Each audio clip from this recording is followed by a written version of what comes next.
What's up mga kamags? What's up madlang people? Anyways, welcome to my YouTube channel. So for today's video guys, I want to share to you my international student experience here in Canada. So if you're interested, just keep on watching.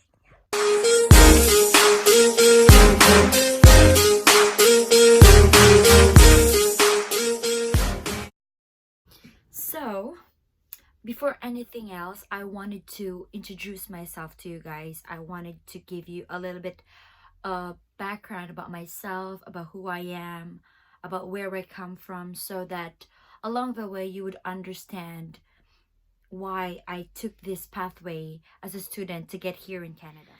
By the way, my name is Alexis Goria. You can call me Alex Gors for short. So I'm from the Philippines, and in the Philippines I am a registered nurse, and I'm a graduate way back 2014, and I got my 2 years hospital experience as a nurse in the Philippines. So after that, I decided to get here in Canada and study. So that's the time I became an international student here in Canada. So let's have an overview.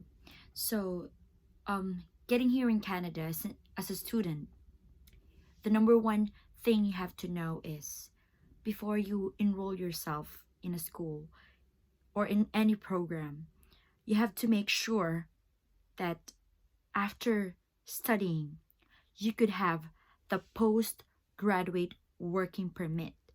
Because if not, after studying, you will be sent back home. So that's the point. You want to come here to Canada, you want to study, and then when you have that postgraduate working permit, you can use that to become a permanent resident here in Canada. And that's what I'm doing right now. I'm done with studying, I got my working permit, and I'm on my way to become a permanent resident of Canada. First, the school. So for me, I'm a nurse in the Philippines. So my number one, there's a lot of options for me to enroll myself. Different schools, different places, different opportunities. So in my field, as a nurse, one of the options is palliative care nursing, geriatric nursing, leadership and management, and critical nursing. I mean, there's a lot of programs that you could have, but it's up to you, and it's up to the school that you wanted to get in. And by the way, along the programs or any other programs that your school is the school is offering to you, doesn't necessarily mean that it's just exclusive for nurses. For example, in my case, I took palliative care nursing. So you expect that all the students are nurses, right? But I have a classmate. She's also from the Philippines. She's a medical technologist. So it doesn't mean that it's a nursing program. It is really exclusive for nursing students. I mean, for nurses. They would also accept. I'm not sure if just within the medical field, but I'm sure that it's not just exclusive for the nurses itself. So it means that anybody could enroll yourself and study here in Canada. So nurses, rad techs, engineers, teachers, or whatever profession that you have in your home country, you could look for specific programs that you could enroll yourself here in Canada, so you could study and become an international student of Canada. Now that you have the idea about the programs, about the school, I want to share to you the idea of having after schooling. When you enroll yourself here as an international student, mostly programs would allow you to study a year. So when you study a 1-year program, after that, you could have a 1-year postgraduate working permit.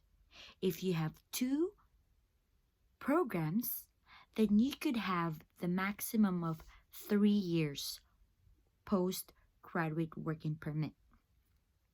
Now, so you could stay in Canada for around 5 years. 2 years of studying and 3 years working.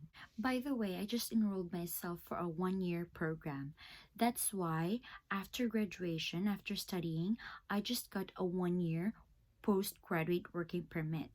So what I'm doing right now is I found an employer who is willing to sponsor me if after my 1 year postgraduate working permit, I'm still not able to be a permanent resident of Canada.